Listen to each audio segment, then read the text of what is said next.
오늘 말씀의 제목은 그리스도의 좋은 병사라고 하는 그 말씀의 제목으로 오늘 말씀을 전하도록 하겠습니다.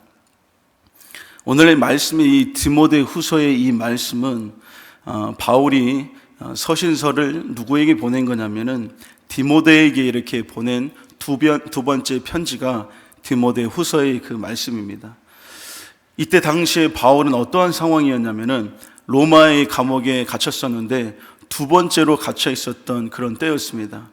그 로마 감옥은 습하고 또한 지들이 들끓고 또한 사람으로서 있기가 굉장히 힘들고 견딜 수 없을 만큼의 어려운 환경 조건입니다.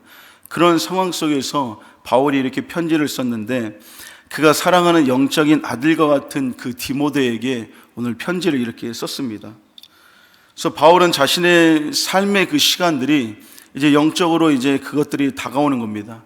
나의 삶의 시간이 얼마 남았지 않았다라는 것을 바울은 이렇게 알게 되는 것이죠. 그래서 디모데 후서 4장 6절에 보면 이렇게 말씀합니다. 전제와 같이 내가 벌써 부어지고 나의 떠날 시각이 가까웠다라고 말씀합니다. 바울은 자신이 삶이 얼마 남지 않았다라는 것을 바울은 알게 되어서 전제와 같이 내가 벌써 부어졌다. 모든 것을 다 드리고 태워지는 그런 전제와 같이 내가 부어지고 나의 떠날 시각이 가까웠다라고 이렇게 말씀하는 것을 볼 수 있습니다.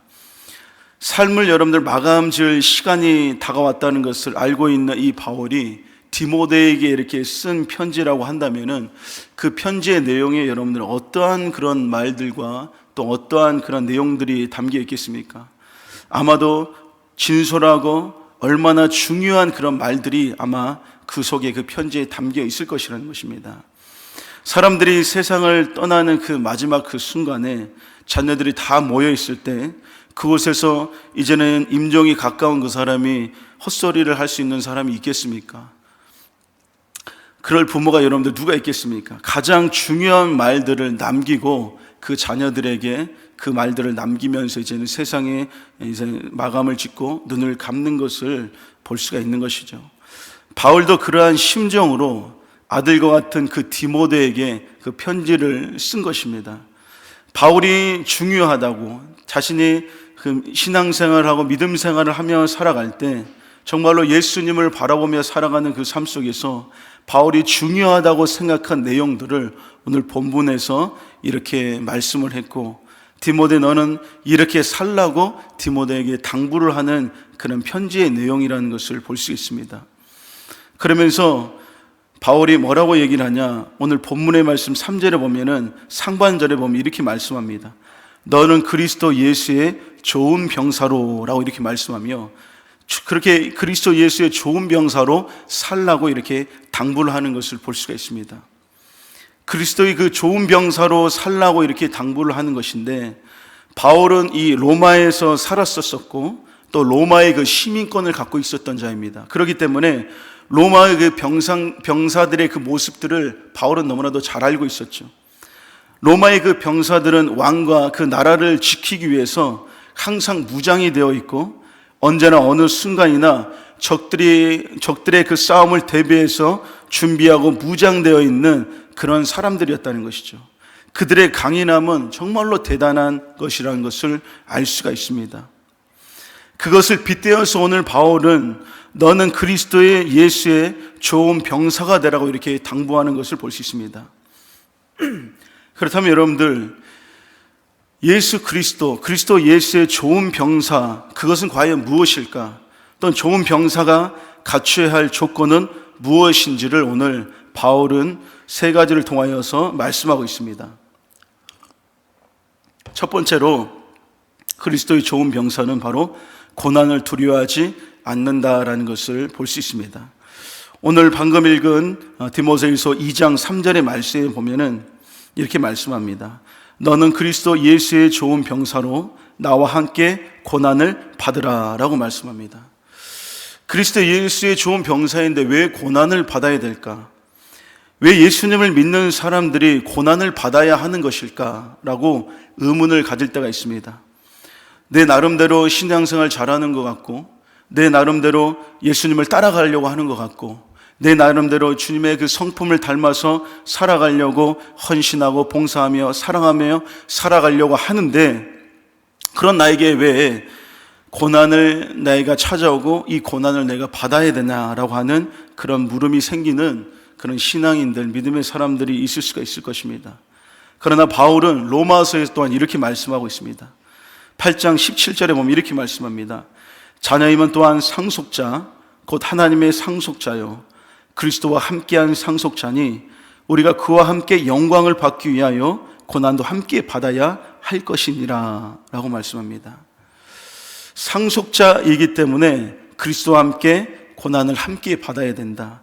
마지막에 하나님께서는 우리들을 자녀를 삼아주셨고, 지금 자녀를 삼아주셨고, 또 하나님께서 우리들에게 주실 영원한 구원이 있다는 것입니다. 그 구원을 이루기 위해서 하나님 그 영광을 받기 위해서 고난도 함께 받으라라고 말씀하고 있는데, 그 고난은 어디서부터 오는 것인가? 그것을 어디서부터 오는 것이냐면은 그 구원이라고 하는 것을 너무나도 싫어하는 그런 공중권세를 잡고 있는 마귀와 사단과 귀신으로부터 이러한 많은 고난들이 오게 된다는 것입니다.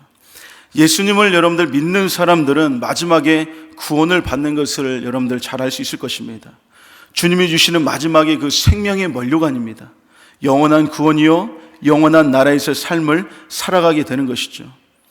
그것을 방해한 것이 방금 말씀드렸던 공중권세를 잡고 있었던 마귀와 사단, 귀신들의 무리라는 것입니다.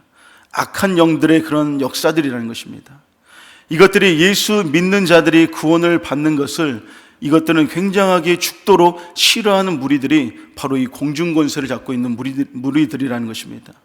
왜냐하면 이 마귀와 사단과 귀신은 마지막의 그날, 예수 그리스도께서 이 땅에 오시는 그날, 마지막의 그날에 그들은 무엇을 해야 되냐면은 지옥에 갈 수밖에 없는, 지옥을 보장받는 그런 무리들이라는 것입니다. 그렇기 때문에 하나님의 자녀들이 예수님을 믿고 구원을 받는다라고 하는 것이 그들에게는 죽도록 싫은 겁니다. 왜? 자기들은 지옥 가는데 예수님을 믿는 하나님의 자녀들은 구원받으니까 너무나도 싫은 것이죠. 그렇기 때문에 마지막 자신들과 함께 지옥에 가야 되는데, 예수님을 믿어서 구원받아서 영원한 생명을 갖기 때문에 이 마귀와 사단 귀신들이 죽도록 싫어한다는 것입니다. 그러기에 그들은 지금도 이 시간에도 예수 그리스도를 믿고 구원받을 그 사람들에게 있어서 믿음을 없애버리고 하나님과의 그 관계를 끊어버리기 위해서 지금도 우는 사자와 같이 지금 찾고 다닌다는 것입니다. 베드로전서 5장 8절에 보면 이렇게 말씀합니다. 근신하라, 깨어라, 너희 대적 마귀가 우는 사자같이 두루다니며 삼킬 자를 찾나니 라고 말씀합니다. 마귀와 이 사단, 이 귀신들은 그렇기 때문에 예수님을 믿는 사람들에게 고난이 더욱 있는 것입니다. 그들을 잡아삼켜서 하나님과의 관계를 끊어서 믿음을 없애버리고 영원한 지옥으로 끌고 가기 위해서 지금도 어떠한 사람들을 바라보면서 그 사람들에게 또한 시험을 주고 고난을 주고 또 안 좋은 마음을 줘서 그 사람들을 믿음에서 끊어버리려고 한다는 것입니다. 그러나 여러분들, 하나님의 자녀인 우리들이 고난이 온다고 해서 두려워할 필요는 없다는 것을 여러분들 아시기 바랍니다. 왜냐하면 주님이 우리를 도와주시기 때문이라는 것입니다. 우리가 시편 121편 1절부터 8절까지 말씀해 보면은 하나님의 그 도우심에 대해서 잘 말씀하고 있습니다. 1절의 말씀에 보면은 내가 산을 향하여 눈을 들리라, 나의 도움이 어디에서 올까? 나의 도움은 천지를 지으신 여호와에게서로다. 우리들에게 도움을 주시고 우리를 인도하여 주시며 모든 고난과 어려움에서 우리를 이끌어 주시고 인도하실 그 분은 하나님이신데, 그 하나님은 천지를 지으신 바로 우리 하나님이시라는 것입니다. 모든 것이 가능하신 분이 바로 우리 하나님이십니다. 그분은 또한 어떻습니까? 3절에 보니까 여호와께서 너를 실족하지 아니하게 하시며 너를 지키시니가 졸지도 아니하시니로다. 하나님께서는 우리를 지키시되 눈동자같이 우리를 지키시며 졸지도 않고 주무시지도 않고 우리를 끝까지 지켜주신다는 것입니다. 여러분들, 우리 자녀들이 어렸을 때에는 부모님의 그 손길이 굉장히 필요합니다. 이제 태어난 애들은 부모님의 손길이 필요하죠. 그래서 아이가 어떻게 잘못해가지고 뭘 집어먹을 수도 있고, 뒤집었는데 잘못 뒤집어져가지고 이렇게 울 수도 있고, 그렇기 때문에 부모님의 아기들이 잘 때까지 끝까지 이렇게 지켜주고 돌봐줍니다. 그러나 부모님도 사람이기 때문에 자녀들을 끝까지 24시간 돌볼 수가 없다는 것이죠. 그렇기 때문에 부모들도 한계가 있는 것입니다. 도와주는 것에 한계가 있죠. 그러나 우리 하나님께서는 졸지도 않으시고 주무시지도 않으시며 오늘 이 시간에도 저와 여러분들을 지켜보고 계신 줄로 믿습니다. 그러면서 5절에 여호와는 너를 지키시니시라. 여호와께서 내 오른쪽에서 내 그늘이 되시나니 낮의 해가 너를 상하게 하지 아니하며 밤의 달도 너를 해치지 아니하리로다. 여호와께서 너를 지켜 모든 환난을 면하게 하시며 또 내 영혼을 지키시리로다. 하나님께서는 모든 환난을 면하게 하시고, 우리가 지금 혹시나 당하는 환난이 있고 고난이 있다라고 한다면은 그 고난이 언제 끝날까 여러분들 정말로 걱정이 되고 염려가 되며 또한 앞이 안 보일 때가 있을 것입니다. 그러나 하나님께서는 그 모든 환난을 완벽하게 또 확실하게 면하게 해주신다라고 확실하게 우리들에게 약속하고 계신다는 것입니다. 너의 영혼을 하나님께서는 지키시기 때문에 그 어떤 것도 너의 영혼을 빼앗길 수 없는 그런 하나님의 그 지키심과 돌보심이 우리와 함께 하신다는 것이죠. 8절에 보니까 여호와께서 너의 출입을 지금부터 영원까지 지키시리로다. 우리들의 모든 그런 생사와 또한 모든 가고 서는 모든 것들을 하나님께서는 지키시되 영원히 하나님의 그 나라에서까지 우리를 지켜주시고 보호해 주신다고 말씀합니다. 그렇기 때문에 여러분들, 우리들에게 사단과 마귀가 주는 그 고난이 우리들에게 올지라도 그 고난을 여러분들 두려워하지 마시기 바랍니다. 하나님이 우리와 함께 하시며 우리를 도우시니 그 어떤 것도 우리를 대적할 수가 없다는 것입니다. 그 믿음을 갖고 고난이 찾아와도 우리는 두려워할 필요가 없는 줄로 믿습니다. 그렇기 때문에 우리 예수 그리스도는 우리들의 대장 되어 주시니 우리들의 앞서서 우리들의 모든 그 길들을 인도해 주시는 분입니다. 그러기에 그리스도의 좋은 병사는 주님이 함께 하시고 인도하시기 때문에 고난을 두려워하지 않는 그 병사가 바로 그리스도의 좋은 병사다라고 오늘 말씀하고 있는 것을 볼 수 있습니다. 우리는 바로 이와 같이 고난을 두려워하지 않는 그리스도의 좋은 병사가 되어야 될 줄로 믿습니다. 그리고 두 번째로 그리스도의 좋은 병사는 어떠한 병사냐? 바로 자기 생활에 얽매이지 않는 사람이다라는 것을 말씀하고 있습니다. 오늘 본문의 말씀 4절에 이렇게 말씀합니다. 병사로 복무하는 자는 자기 생활에 얽매이는 자가 하나도 없나니 라고 말씀합니다. 군대에 있는 사람이 자기 생활에 이렇게 얽매이면은 그 북복무의 그 공적인 일이 굉장히 그리칠 수가 있습니다. 조금만 일이 생기면 집에 가봐야 하고, 조금만 문제가 생기면은 그쪽으로 생각이 쏠려서 군인으로서의 일을 잘 할 수가 없는 사람은 군대에서의 그 군복무를 제대로 할 수 없고 군인으로서의 그 모습이 온전치 못한다는 것을 볼 수 있죠. 예전에 심진치 않게 그런 말들이 많이 나왔는데, 애인이 이렇게 군대에 갔는데 애인이 변심해서 다른 남자를 만나면 어떻습니까? 남자를 만나면은 탈영한 군인들이 그것 때문에 못 참고 탈영한 군인들이 이렇게 많이 있었다라고 하더라고요. 지금은 좀 어떤지는 모르겠는데 심적으로 많은 그 괴로움이 있겠지만 자기 개인적인 그 일들 때문에 군대를 탈영한다라는 것은 군인으로서 잘못된 선택이라는 것을 볼 수 있습니다. 군인으로서의 잘못된 그런 모습이죠. 그것은 자신의 삶에 얽매여 있는 것이지 병사로 복무하는 자의 삶에 얽매여 있는 자가 아니라는 것을 알 수 있습니다. 바울이 오늘 디모데에게 말하는 것도 바로 그와 같은 것이죠. 디모데에게 말할 때에도 자신의 삶을 위주로 살지 말라라고 이렇게 당부하는 것을 볼 수 있습니다.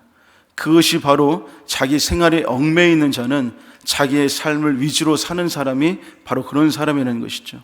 자신의 삶을 위주로 산다면은 우선순위를 자신의 일과 삶에 이렇게 두게 될 수밖에 없는 것입니다.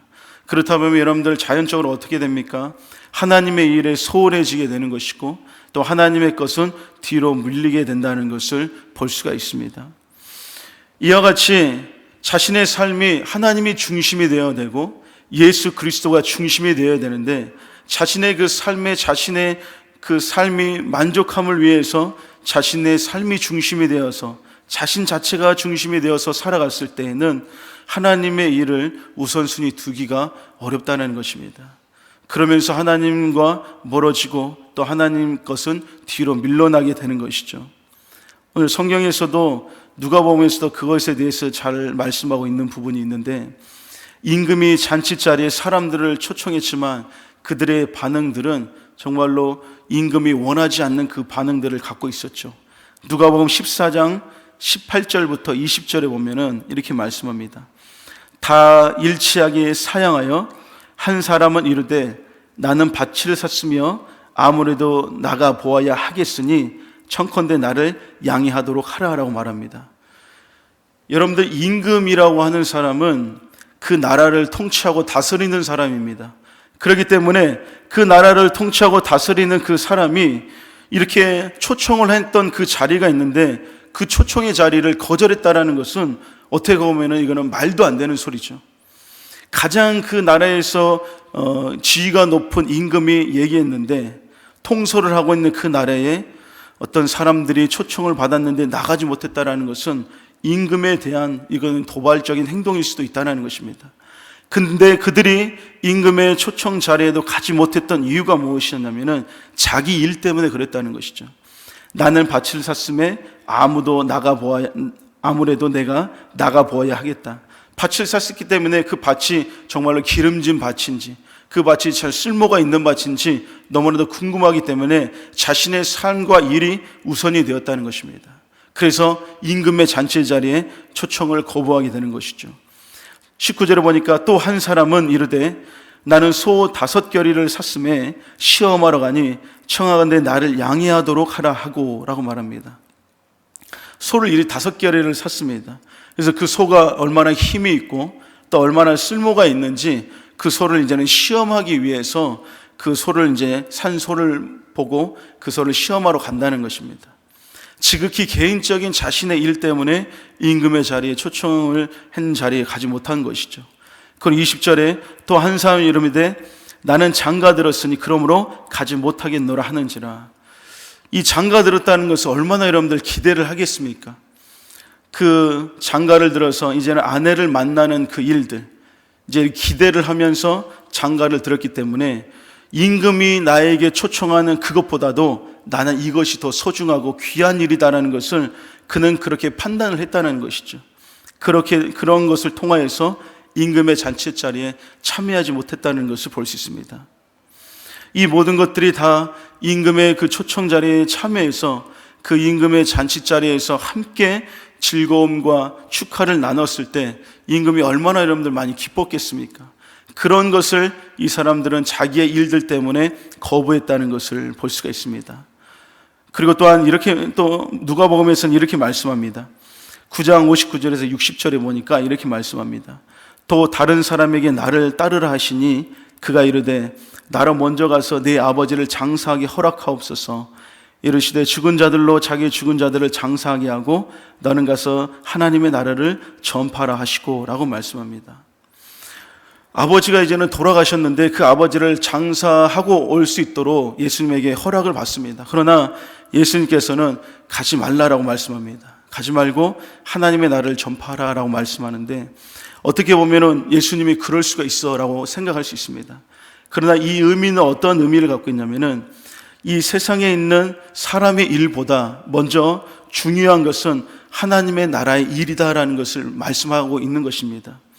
그렇기 때문에 우리들의 삶들 속에서도 여러분들 세상에서 중요한 일들이 우리들에게 분명하게 있습니다. 정말로 내가 생각했을 때 이것은 하지 않으면 안 될 만한 중요한 일들이 있을 때가 있습니다. 그러나 하나님의 일이 있고 나의 그런 일이 있다고 한다면은 우리가 우선순위로 선택해야 될 것은 무엇이냐면은 하나님의 그 일, 그의 나라와 그의 의를 구하는 그것을 우리는 선택해야 될 줄로 믿습니다.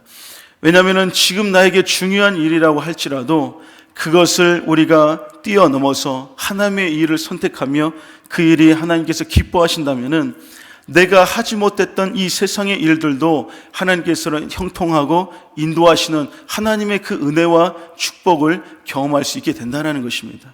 그 모든 것을 하나님께서 이끄시고 인도하신 하나님이시기 때문에 먼저는 너희들이 그의 나라와 의를 구하라라고 하나님께서 말씀하시는 것을 볼 수 있습니다.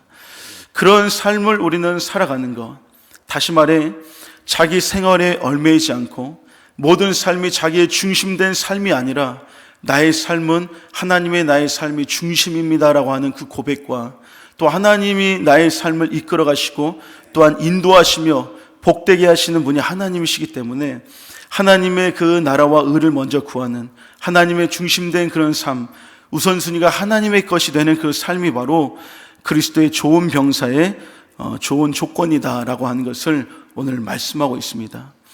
이와 같이 여러분들, 하나님께서는 그리스도의 좋은 병사로 우리를 모집했고 또한 그 모집한 자들이 그리스도의 좋은 병사로서 이 땅에서 싸워서 영적인 싸움에서 싸워서 승리하기를 하나님께서는 원하시는 것이죠.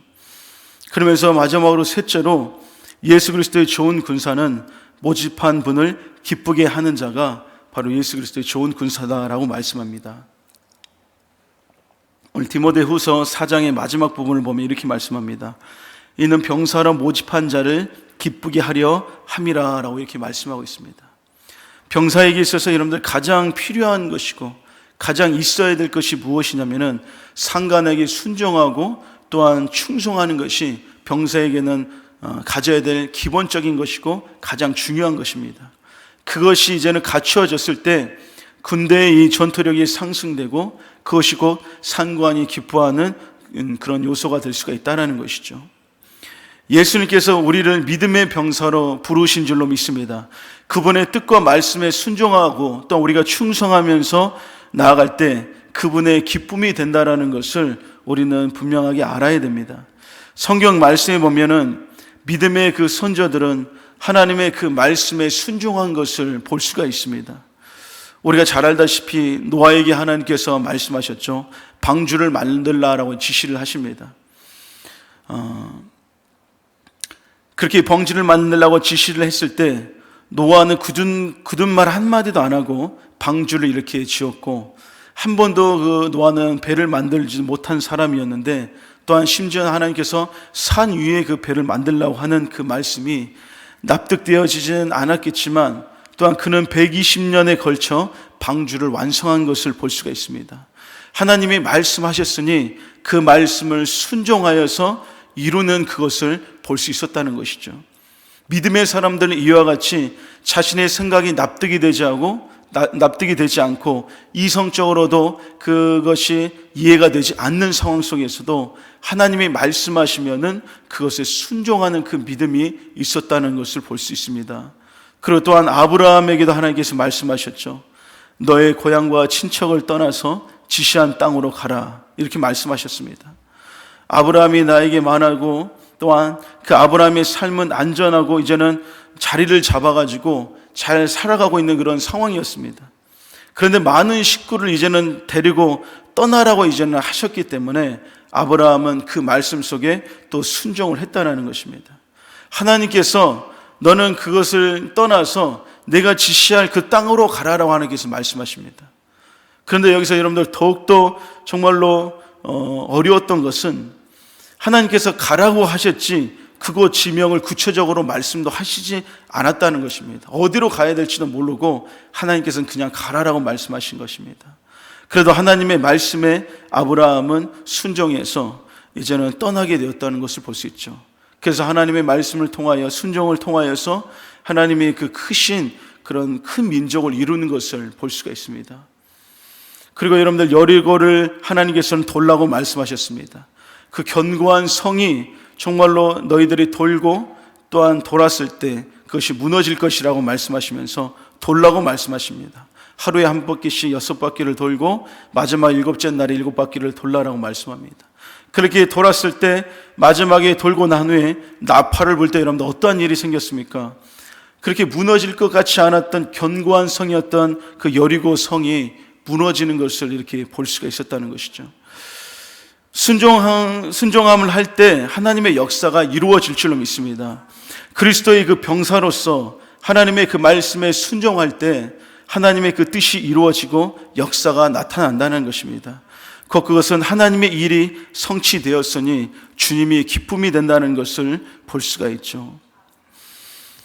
우리가 정말로 하나님의 그 좋은 일꾼들, 그들은 순종과 충성을 하는 사람이 되어야 되는데, 오늘 이 충성, 하나님 앞에 충성하는 자가 우리들이 되어야 되는데, 오늘 말씀 사무엘 하의 23장의 말씀에 보면은 다윗의 정말로 충성스러운 부하 3명이 나오는 것을 볼 수 있습니다. 이 말씀에 보면은 이러한 내용이었습니다. 이스라엘과 블레셋의 싸움이 이렇게 시작되기 직전에 블레셋 사람들은 르비딤에서 진을 치고 있는 그런 상황이었습니다. 이 르비딤이라고 하는 것은 베들레헴과 굉장히 가까운 것이었죠. 적과 이제 대치 중이었던 다윗이 이제 지휘 본부가 아둘람이라고 하는 것이 있었는데, 그것이 바로 베들레헴과 그것도 가까운 것이었습니다. 다윗이 이제는 그 전쟁이 임박했고, 또한 그 전에 전쟁들도 많이 있었습니다. 그래서 힘들고 지쳐있는 그런 상태였죠. 그런 상태에서 자신이 어린 시절 때 살았던 그 베들레헴이 이제는 보이기 시작한 겁니다. 베들레헴이 보여서 다윗이 이제는 그 베들레헴에 있었던, 자신이 어렸을 때 그렇게 살았던 그것들 옛 생각이 이제는 나는 것이죠. 그러면서 다윗이 고향이 가까이 되어서 그 고향을 보았을 때 하나 생각났던 일들이, 과거에 마셨던 그 물을 다시 마시고 싶은 그 생각이 들었다는 것입니다. 어렸을 때 뛰어놀다가 목이 마르면 마셨던 그 깨끗한 물, 그것을 베들레헴에 멀리서 보고 있으니 그런 향수가 나타나고 그런 마음이 다윗에게 들었다는 것이죠.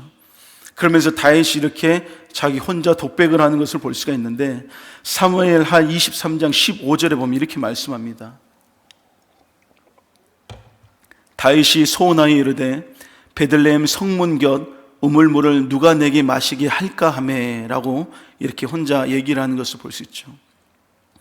그 우물물은 베들레헴에 있는 곳인데, 지금 그 베들레헴은 블레셋의 수비대가 지금 배치되어 있는 그런 상황이었다는 것이죠. 그런 상황에서 그의 음성을 들은 다윗의 그 용사들, 다윗의 부하들, 그 세 용사들이 그 물을 이제는 가져오기를 결심하는 것을 볼 수가 있습니다. 사무엘하 23장 16절에 세 용사가 블레셋 사람의 진영을 돌파하고 지나가서 베들레헴 성문 곁 우물물을 길어 가지고 다윗에게로 왔으나 라고 이렇게 말씀합니다. 여러분들이 다윗의 다윗에 이렇게 함께 있었던 그 용사들이 얼마나 여러분들 다윗이 물을 마시고 싶다라고 하는 그 말이 자신의 그 마음이 이렇게 꽂혀 있는 것입니다. 내가 섬기고 내가 따르는 왕이 이 물을 마시고 싶다고 하니 그들의 마음속에서는 이걸 어떻게 하면 이 물을 가져다 줄 수 있을까라고 하는 그런 고민과 그 마음이 있었다는 것이죠. 이것은 여러분들 충성된 마음이 있지 않으면 가질 수가 없는 것입니다. 그래서 이 용사 3명이 그 아무리 적진이 견고한 적진이 있다고 할지라도 그 적진은 뚫고 자신의 그 목숨을 걸고 그 우물에서 물을 길러 왔다는 것입니다. 그것은 왜 그랬습니까? 왕의 기쁨을 위해서, 왕이 원했기 때문에 그들은 자신의 목숨을 걸 그 충성심을 다윗에게 보여줬다는 것을 볼 수가 있죠. 그들은 다윗의 그 음성을 들으며 그 음성에 반응했다는 것을 볼 수가 있습니다. 여러분, 우리는 어떤 음성을 듣고 사는지를 한번 생각해 보시기 바랍니다. 우리가 주님께 귀를 기울이며 살고 있는 것인가? 아니면 세상의 것에 내가 귀를 기울이면서 살고 있지는 않는지 여러분 생각해 보시기 바랍니다. 주님을 기쁘게 해드리는 사람은 주님께 귀를 기울이고 그분이 원하시고 바라시는 일을 이루기 위해서 충성된 모습으로 믿음으로 달려가는 사람의 모습이라는 것입니다. 주님의 그 부르심을 받고 그리스도의 병사가 된 성도들이 순종과 충성을 통해서 우리 주님의 그 기쁨이 되어야 될 줄로 믿습니다. 예수 그리스도의 좋은 병사는 여러분들 고난을 두려워하지 않습니다. 자기 위주의 생활이 아닌 예수 그리스도의 중심과 삶과 중심의 그 삶과 순종과 충성을 통해서 우리 부르신 예수 그리스도의 기쁨이 되어야 될 줄로 믿습니다. 그 그리스도의 좋은 병사가와 바로 저와 여러분들이 되시기를 주님의 이름으로 축원합니다.